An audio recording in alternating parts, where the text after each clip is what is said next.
Hola amigos youtuberos, hoy les enseñaré a descargar un par de efectos de sonido de Fernanfloo. Empecemos. Primero se van al link de la descripción.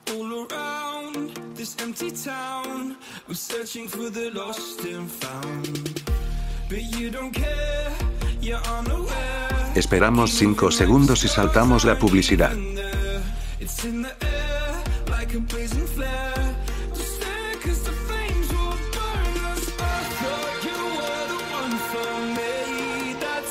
Y lo pegamos aquí. Yo no lo descargo porque ya lo tengo. Les dejará el archivo .rar. Presionamos clic derecho y extraer aquí.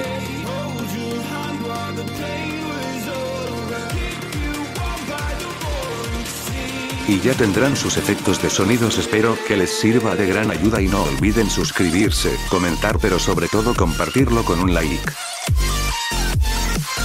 Espero que les haya gustado el video y no olviden suscribirse.